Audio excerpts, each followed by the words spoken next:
1 Coríntios, primeira carta de Paulo aos Coríntios, capítulo 4, versículo de 1 a 5. Tá? Eu vou ler e os irmãos acompanhem.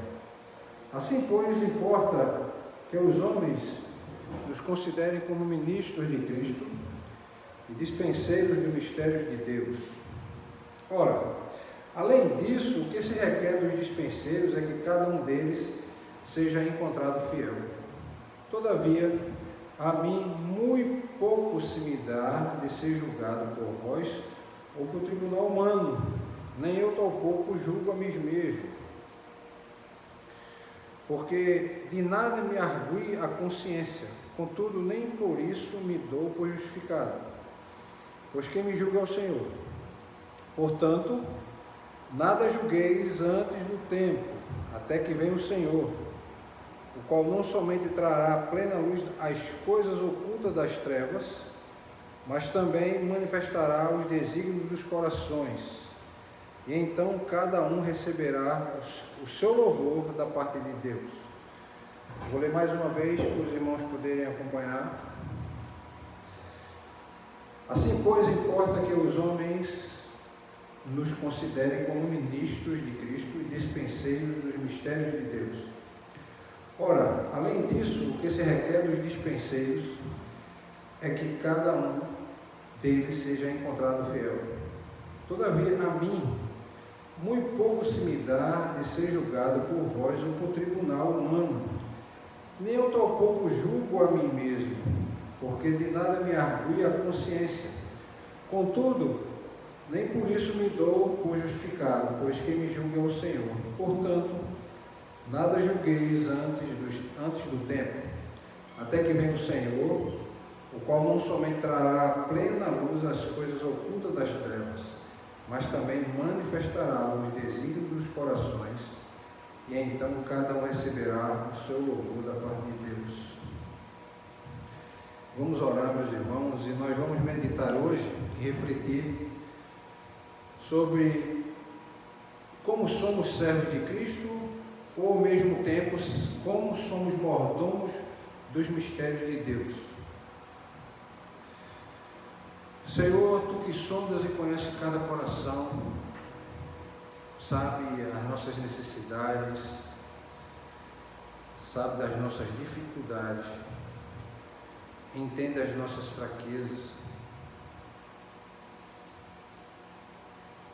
Ó Deus, esteja abrindo nossos olhos, libertando-nos de todo pecado, Senhor, que nos impeça de entender a Tua palavra e de ouvir ou falar a Tua palavra. Te agradecemos, Senhor, por mais um dia. Estamos todos aqui bem, nesta casa de oração, querendo falar contigo e ouvir a Sua voz. Fala os nossos corações, Senhor. Que os nossos corações estejam nas Tuas mãos. E que a Tua vontade possa ser feita, Senhor, assim na terra como no céu. Muito obrigado, Senhor, pela palavra que lemos e que por ela vivemos. É o que te peço no nome glorioso de Jesus. Amém. Meus irmãos, esse pequeno trecho da carta de Paulo que ele escreve a Coríntios, ele está mostrando o seguinte: ele diz aqui, ó, assim pois importa que os homens nos considerem, ou seja, que os membros da igreja nos considerem. Quem é esse nos considerem? Ele está falando em relação a duas pessoas, em relação a ele e a Paulo, como ministros de Cristo e dispenseiros dos mistérios de Deus. Ou seja, Paulo era, na verdade, um administrador da preciosa revelação do Evangelho. Isso é o que ele queria chamar a atenção. Nós somos administradores da preciosa revelação de Cristo. E cada um de nós temos responsabilidades. Ele diz, olha, nós somos dispenseiros dos mistérios de Deus. E quais são? Eu vou dar alguns exemplos de mistérios de Deus. A ressurreição de Cristo é um mistério de Deus. A sua transfiguração no monte é um mistério de Deus. Ele prometer que no último dia, ao ressoar da última trombeta, seremos transformados, é um mistério de Deus. Essa relação de Jesus dizer, Ele e o Pai são um, é um mistério de Deus. Eu vou para o Pai, mas vou deixar-vos o Consolador, o Espírito Santo, é um mistério de Deus.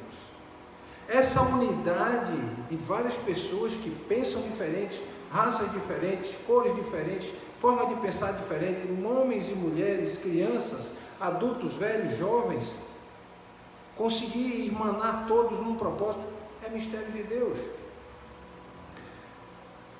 E ele diz mais, olha, eu, como dispenseiro, eu não vou ser julgado por ninguém. Ou seja, eu que cuido dos mistérios de Deus, de revelar esses mistérios, só posso ser julgado pelo próprio Deus. Deus é o juiz que vai avaliar o meu e o nosso desempenho. Então Paulo está dizendo, olha, nós temos que pregar a palavra, nós temos que revelar os mistérios de Deus aos homens, mas não seremos julgados pelos homens, seremos julgados pelo próprio Deus. Ah, mas ele não revela como eu acho que ele devia revelar. Ah, eu acho que ele não é um bom pregador, eu acho que ele não ensina bem a palavra, mas ele está ali buscando fazer isso. Alguns diziam, quem é Paulo? Eu não conheço Paulo por nada. Paulo não é uma referência. Para alguns em Corinto, Paulo não era uma referência, como Apolo não era referência, como Pedro não era uma referência. E a única referência que Paulo está chamando a atenção, que eles deviam ter, era o próprio Cristo. Então, nenhum ser humano, Paulo quer dizer, está qualificado para avaliar o servo de Deus. Nenhum ser humano está qualificado para dizer se estamos fazendo o trabalho corretamente ou não. Quando, na verdade, estamos fazendo o trabalho. Eu estou aqui agora pregando a palavra. E nenhum ser humano está qualificado para avaliar a pregação da palavra. Deus é quem vai julgar. Se eu estou falando a palavra que Ele quer que eu fale, ou se eu estou falando outro texto, outra coisa. Se eu estou falando uma heresia, por exemplo, algo que é completamente oposto ao Evangelho. Então vejam só, Paulo passaria aqui em Corinto 18 meses, meus irmãos, 1 ano e meio. E eu achei interessante porque é mais ou menos o período que eu já estou aqui na igreja, oficialmente, 1 ano e meio. Então, eu posso imaginar o que Paulo passou. Pelo 1 ano e meio que eu estou com os irmãos, dá para imaginar. Embora a gente sempre diz, olha, o texto de Coríntios é a revelação do que é a igreja de Cristo, em qualquer lugar, a qualquer tempo. Ele não quer dizer que a igreja aqui é como a igreja de Corinto, mas eu quero dizer que tem características da igreja de Corinto. Então, ele passou as suas dificuldades, muitos grupos divididos, cada um seguindo um líder. E aí ele está escrevendo sobre um problema na igreja de Corinto, e ele está dando orientações apostólicas, para que eles possam lidar com o problema. Orientações apostólicas significa aquele que recebeu de Cristo e transmite diretamente. Eu não estou fazendo uma transmissão apostólica, eu estou fazendo a transmissão do Evangelho de Cristo. Eu não fui testemunha, eu já falei sobre isso aqui, já dei um estudo sobre isso, que somente aqueles que foram testemunhas oculares e que caminharam com Cristo podem se chamar de apóstolos. Esses apóstolos modernos que a gente conhece por aí não são apóstolos, são pregadores muitas vezes nem mesmo do Evangelho. Eles usam a Bíblia, eles leem o texto que a gente lê, ele abre, mas ele prega um outro tipo de interpretação completamente divergente do que a palavra ensina. E aqui não, Paulo está dando orientação apostólica para lidar com esses problemas. Ele está vendo aqui que há muitos pregadores na igreja, mas ele quer chamar a atenção do quê? Há muitos pregadores, mas o Evangelho é um só. Há muitos líderes na igreja de Corinto, porque diferentemente da nossa cultura, a igreja de Corinto era em casas. Não havia um templo. Haviam líderes em cada grupo, porque todos os líderes que estavam ali estavam interessados em pregar o Evangelho. Estava Pedro a pregar o Evangelho, Apolo a pregar o Evangelho, Paulo também a pregar o Evangelho, e existia aqueles que se diziam de Cristo, que receberam o Evangelho. O texto não diz quem era o líder, e eles chegam a dizer: nós somos os espirituais, porque nós só seguimos a Cristo. Até certo ponto eles estavam certos, mas o problema é que eu não posso colocar no meu coração e demonstrar soberba por receber o Evangelho de Cristo. Eu não posso gritar com soberba: eu estou salvo em Cristo. Porque, como já falei para os irmãos, a salvação é um dom que Deus dá. Então, entre um dos problemas que estão acontecendo em Corinto, a divisão era muito clara. Quando a gente vê um problema de divisão na igreja, a gente lembra logo da igreja de Corinto, porque a igreja de Corinto estava dividida em vários grupos, e eles não se comunicavam, eles não aceitavam a demonstração de um grupo, de um líder de um grupo sobre outro grupo. E Paulo está chamando a atenção exatamente disso: pois importa que os homens nos considerem como ministros de Cristo. Ou seja, Apolo poderia ensinar para o grupo que Paulo ensinava, como Paulo poderia ensinar para o grupo de Apolo, porque eles são ministros de Cristo, eles são despenseiros dos mistérios de Deus, e esses mistérios de Deus são os ensinamentos que o próprio Jesus passou. Então, a tendência de alguns cristãos, meus irmãos, é muitas vezes confiar em alguma pessoa. A gente vê na internet, vê em mídia social, gente que escreve, que muita gente segue, mas que você, quando a gente diz espreme um pouco, não sai muita coisa. Não sai muita coisa. Ele fala o que é falado, ele fala para agradar aquele que escuta. Ele fala para aquele pequeno grupo. Ele fala para poucas pessoas, mesmo que sejam muitas, mas que só entendem aquilo que ele fala. Não conseguem discernir qualquer outro tipo de proposta que seja apresentada, mesmo que venha por um ministro do Evangelho. Então eles não podiam confiar em sabedoria humana, meus irmãos, mais do que na cruz. Eles não poderiam confiar na sabedoria humana mais do que na sabedoria de Cristo. Era isso que Paulo estava chamando a atenção. A gente vai ver eu vou ler um texto rapidamente aqui, que são 2 versículos, no capítulo 2. Ele diz o seguinte: a minha palavra e a minha pregação não consistiram em linguagem persuasiva de sabedoria. E é o que eu tenho chamado a atenção para os irmãos: a minha pregação não consiste em argumentos retóricos para convencer ninguém.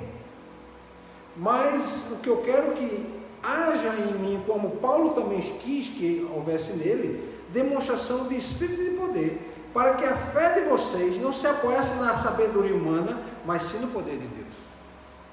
O conhecimento humano vai servir especificamente para algumas coisas, não para a pregação do Evangelho, não para a transformação de pessoas. É isso que Paulo quer dizer. Olha, se você conhece sobre direito, o direito vai servir muito para tentar gerenciar os conflitos, diminuir conflitos, tentar evitar problemas, evitar conflitos. Mas o local da atuação do direito são os tribunais. Os tribunais humanos, onde um homem julga outro homem. Aqui não. O direito não vai ser ferramenta para levar ninguém a ser transformado, como o Evangelho de Cristo. Ele também fala aqui com relação ao filósofo, que muitos na época estudavam filosofia e era, vamos dizer assim, o que havia de mais avançado na época, o conhecimento filosófico dos gregos. Muita sabedoria, muito conhecimento, uma demonstração clara de que o homem é um ser inteligente, por produzir obras das mais diversas, nos mais vastos campos, em que você, ao ler e estudar sobre aquilo, você fica pensando, que mente brilhante. Mas Paulo está chamando a atenção, isso não importa para a pregação do Evangelho. O que importa é pregar o quê? O poder de Deus. A sabedoria humana não serve para fortalecer a fé do homem, nem transformar o homem pecador e o homem caído. Então ele expõe que a sua pregação não foi com palavras, por pura sabedoria humana, retórica humana, conhecimento humano. Ou seja, não foi pelo palavrório de Paulo que ele conseguiu trazer as pessoas a Cristo, mas sim com o poder de Deus. Ou seja, o Espírito Santo atuando na vida, na pregação dele e naquilo que era falado. A gente vai ver no versículo 1, também Paulo falar o seguinte, falar da função de servo. Diz, olha, assim pois importa que os homens nos considerem como ministros de Cristo e despenseiros, ou seja, servos. Despenseiros aqui significa servos. E tem 3 palavras no grego que podem falar no mesmo sentido sobre servo. Uma é diáconos, e o irmão André já deve ter ouvido falar essa palavra, diáconos. Então, o que é o diáconos? É a palavra que deu origem ao que a gente chama de diácono. O diáconos é um servo. Tem outra palavra que é doulos. Doulos é um escravo. Como Paulo diz, olha, eu sou escravo de Cristo, mas agora não sou escravo, sou servo de Cristo. Então ele está dizendo, olha, eu sou um doulos de Cristo, e também sou um diáconos de Cristo, ou seja, estou para servir. E uma outra palavra é hiperetes. Hiperetes significa aquele servo subordinado. E eu vou dar um exemplo. Imagine um rei que tem um servo que é responsável por levar as suas mensagens e chegar na praça pública e falar o édito do rei. Muitas vezes acontecia o seguinte: o rei tinha algo que queria comunicar ao povo, ele escrevia uma carta e mandava o seu mensageiro ir para a praça e gritar: eis o édito do rei, ou seja, eis o decreto que o rei quer que eu faça vocês saberem. E ele lia esse decreto. Outro exemplo é o mordomo. Alguém que está na casa, ou mesmo aquele que era o serviçal do rei, e que estava responsável por coordenar todos os outros serviçais, como os copeiros, como os padeiros, como aqueles que faziam a limpeza. Ele era responsável por coordenar. Esse era o hiperetes. E Paulo está dizendo que nós temos essa mesma função. Ou seja, todas as 3 palavras retratam um servo que deve cumprir ordens. E nós, como servos de Cristo, devemos cumprir ordens. E que ordens? As ordens de Cristo. E onde estão as suas ordens? Na sua palavra. Se o reino de Deus não consiste em palavra, mas em poder, que nós busquemos o reino de Deus para que tenhamos poder. Poder na pregação, poder no falar. Não em palavras, não em argumentação, mas naquilo que está se falando. Ou seja, se prega o Evangelho. Por isso que Paulo dizia: Timóteo, prega a palavra, não se desvie dela. Não tente usar argumentações filosóficas, antropológicas, sociológicas, econômicas, jurídicas, não filosóficas, não tente. Tente apenas pregar a palavra. E é isso que Paulo chama a atenção, que nós temos que pregar. Para quê? Para que a fé possa ser fortalecida.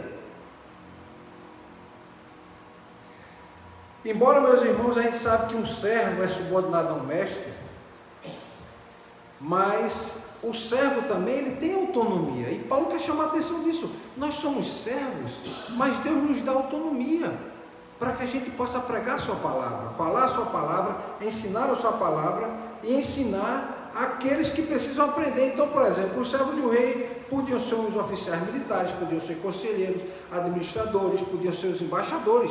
Então, Paulo está dizendo que nós sejamos oficiais militares, conselheiros, administradores e embaixadores. Se o rei envia uma pessoa para cumprir uma ordem ou uma missão, era esperado do rei o quê? Que essa pessoa tivesse total empenho e cooperação. E é isso que tem que haver dentro da igreja de Cristo. Total empenho e cooperação. Você dar o máximo daquilo que você pode dar e oferecer em prol do reino. Olha, pastor, eu não sei fazer nada, mas eu sei cantar. Então que você seja o melhor cantor que você pode ser. Olha, pastor, eu não sei cantar, eu sei pintar. Então que você possa ser o melhor pintor que você pode ser. Pastor, olha, eu não sei fazer nada, eu sei apenas cozinhar. Que você seja o melhor cozinheiro que você pode ser. Que você seja o melhor profissional que você pode ser. E que isso reflita dentro do reino. Ou seja, o servo tem que carregar em sua pessoa algo da autoridade do rei. E essa autoridade que nós temos que carregar é a autoridade de Cristo. Poucos estão disponíveis a isso, meus irmãos, porque temos que pagar um preço. Do começo ao fim da palavra de Deus, a gente sempre entende que a perseguição faz parte do processo, da caminhada no reino de Deus. Os profetas foram perseguidos, foram muitos até mortos. Os apóstolos foram perseguidos e foram mortos. O próprio Jesus foi perseguido e morto. Paulo também. Mas não é por isso que nós vamos ter que nos amedrontar ou temer alguma coisa.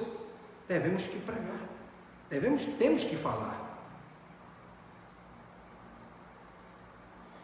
Paulo e Apolo, meus irmãos, são servos que, além de servos de Cristo, eles carregavam o quê? A autoridade de Cristo na vida deles. Ah, pastor, eu não sou um pregador, mas você pode ser uma autoridade com a sua própria vida. Uma demonstração de caráter íntegro, de uma pessoa temente a Deus, de alguém que se desvia do mal, alguém que tem o quê? Um objetivo concreto. Eu quero ser um imitador de Cristo. Poucos estão disponíveis, porque é um preço a ser pago, irmão Juvenal. É um preço a ser pago, irmã Clarice. Precisamos pagar um preço. Por que precisamos pagar um preço se o preço é doloroso? Porque Jesus disse, cada um pega a sua cruz e siga-me. E carregar a cruz não é como carregar uma folha de isopor. Não é como carregar um saco de algodão. Porque a cruz era de madeira e ela era pesada. Então Paulo está chamando a atenção para que a gente seja mordomo, a gente seja servo, a gente seja um administrador das coisas do reino.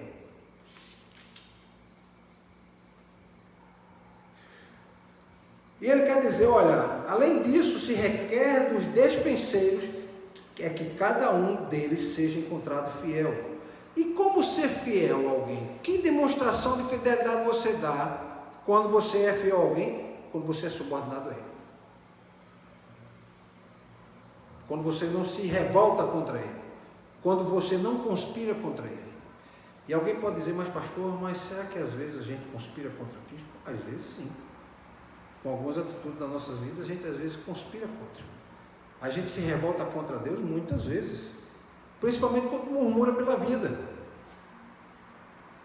E eu não estou querendo dizer que você não possa reclamar de alguma situação que está passando. Mas a gente tem que olhar que o que Cristo fez foi completo. O mais importante não é só a nossa vida, mas é a nossa vida eterna. Isso aqui é só um momento, é só um período que a gente está de passagem. Ah, mas eu não tenho que estar com o olhar no futuro, eu tenho que estar com o pé no presente. Sim, mas você, para poder conseguir atingir o seu futuro, você tem que atuar no presente como ministro de Deus, como dispenseiro de Deus, como servo de Deus, que faz diferença no mundo. Se você não fizer diferença, as pessoas vão dizer, ele é igual a nós.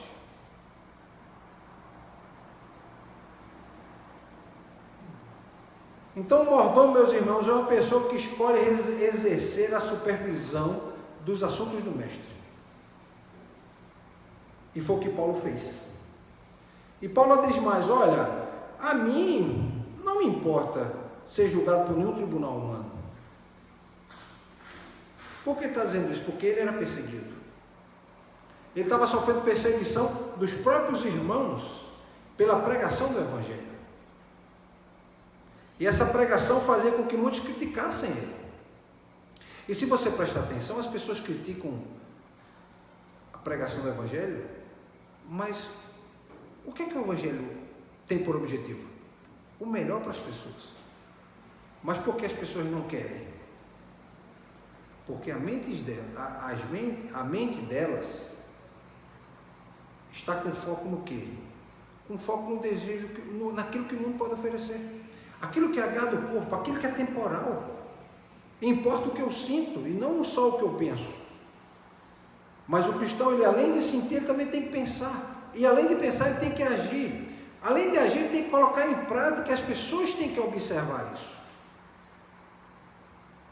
Quando Paulo diz que nós temos que ganhar pessoas sem palavra alguma, esse processo é lento.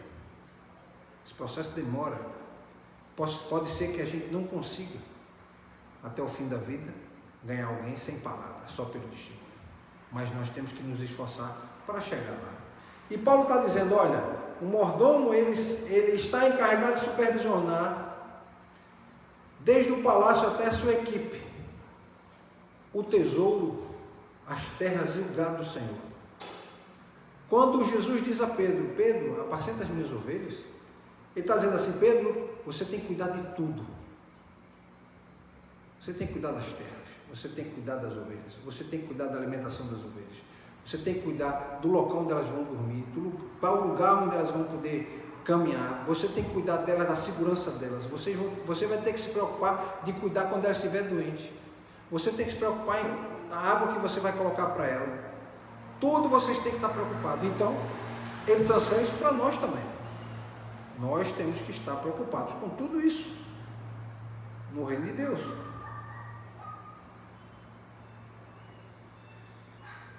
Uma diferença importante, meus irmãos, é que um servo pode ter ou não responsabilidades.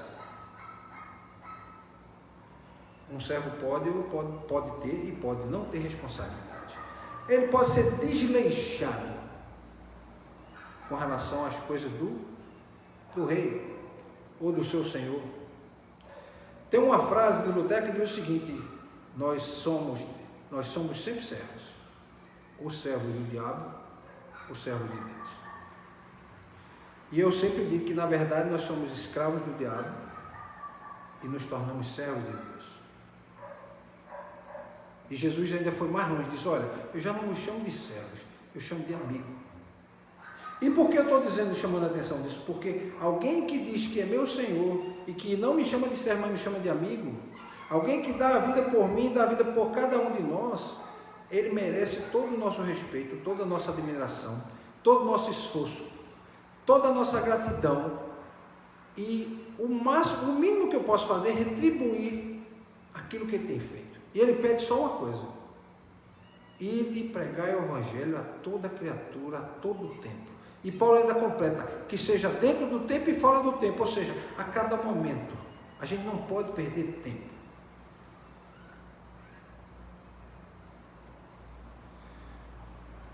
E o que a gente vai aprender, meus irmãos, é que Paulo diz assim, olha, eu não estou preocupado com o julgamento dos homens. Eu estou preocupado com o julgamento de Deus, mas digo mais, a minha consciência, tá? Ele diz aqui, ó, nada me argui a consciência, ou seja, não há nada na minha consciência que fique me acusando, você está falhando nisso. Não há nada na minha consciência que esteja dizendo que eu estou falhando, eu estou fazendo o máximo que eu posso. Agora, nem por isso eu me dou assim, olha, eu estou com a consciência tranquila, eu não vou me preocupar com vocês. Nem por isso. Paulo está querendo dizer, olha, quem me julga é o Senhor. Por isso que eu me preocupo com vocês. Sei que vocês estão me julgando, embora quem deve me julgar é o Senhor, mas eu não vou deixar de cuidar de vocês. Por isso que eu estou escrevendo essa carta para vocês. Então, meus irmãos, nada julguei antes do tempo. Ou seja, primeiro veja os atos, a prática de vida, no caso de Paulo e Apolo, está dizendo, olha a minha prática, a prática de Apolo, como estamos gastando nossa vida, em que objetivos? Os objetivos são os mesmos. Pregar os mistérios de Deus, falar desse evangelho de Cristo, Cristo ressuscitado, aquele que ressuscitou dentre os mortos, levantou dentre os mortos ao terceiro dia. E eu estou fazendo isso até que ele volte. Eu não sei quando ele vai voltar. Ele pode voltar amanhã, mas eu vou continuar pregando como se ele fosse voltar amanhã, mas eu vou continuar pregando com todas as minhas energias. Por quê? Porque trará à luz as coisas que estão ocultas. Ou seja, eu vou trazer para vocês, vou tornar claro aquilo que está oculto, aquilo que a mente não consegue entender muitas vezes. É preciso a fé para que eu possa entender, porque sem fé é possível agradar a Deus, como a gente sabe. E Paulo diz, olha, eu também vejo que estão sendo manifestados nos nossos corações os desígnios de Deus. Estamos aqui, meus irmãos, pregando, falando, meditando sobre a palavra, com qual objetivo? Aprender mais. Qual outro objetivo? Aplicar na nossa vida. Qual outro objetivo? Melhorar na nossa comunhão com Deus.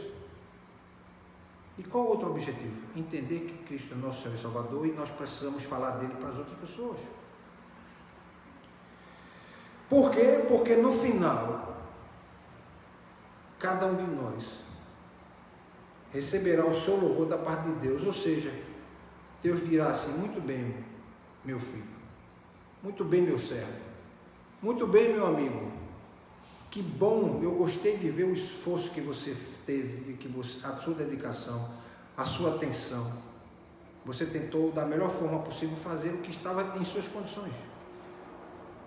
Muitas vezes, meus irmãos, eu sempre digo, a gente não precisa ser Billy Graham para poder levar o Evangelho para as pessoas. Billy Graham falou para milhões de pessoas, no mundo todo. Foi o maior evangelista de todos os tempos, por conta da quantidade de pessoas que ele atingiu. Embora ele mesmo não se considerasse, ele considerava Paulo. Eu também considero Paulo como o maior evangelista de todos os tempos, porque ele plantou a igreja que resultou em nós. A igreja que ele saiu plantando, ele que se disponibilizou a pregar aos gentios. É por isso que ele é chamado de apóstolo dos gentios. Nós só ouvimos e estamos recebendo o evangelho por conta de Paulo, da pregação de Paulo. Todos os que não são judeus, evidentemente que os outros apóstolos também fizeram isso, mas fizeram depois de Paulo, viram o exemplo de Paulo e foram, mas foi ele que começou. Todos os que não são judeus e hoje entregaram sua vida a Cristo, devem agradecer a Paulo pelo que ele fez. Mas Paulo diz, olha, eu não fiz nada mais do que minha obrigação. Apresentar como servo e mordomo os mistérios de Deus para vocês. Amém, meus irmãos? Amém. Vamos orar para a gente poder ir para casa. Senhor, todos nós somos mordomos. Todos nós somos teus servos. Todos nós somos dispenseiros dos teus mistérios. Todos nós temos que estar disponíveis para pregar a tua palavra, para ensinar a tua palavra. Mas também temos que estar disponíveis a mudar as nossas vidas. Muitas vezes renunciar àquilo que a gente gosta. Renunciar àquilo que muitas vezes a gente acha que vai fazer falta. Mas o objetivo é mais nobre, que é levar como dispenseiros os mistérios de Deus àquelas pessoas que não conhecem.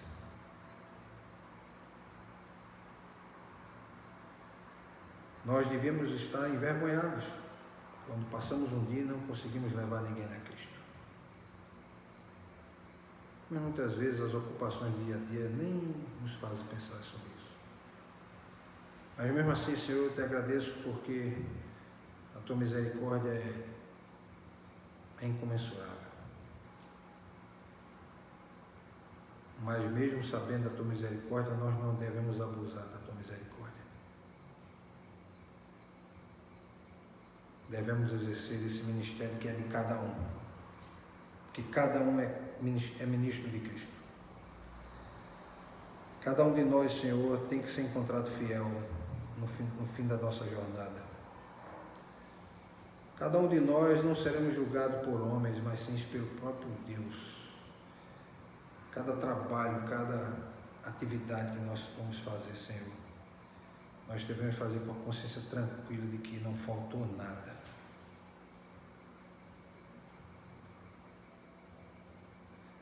Não faltou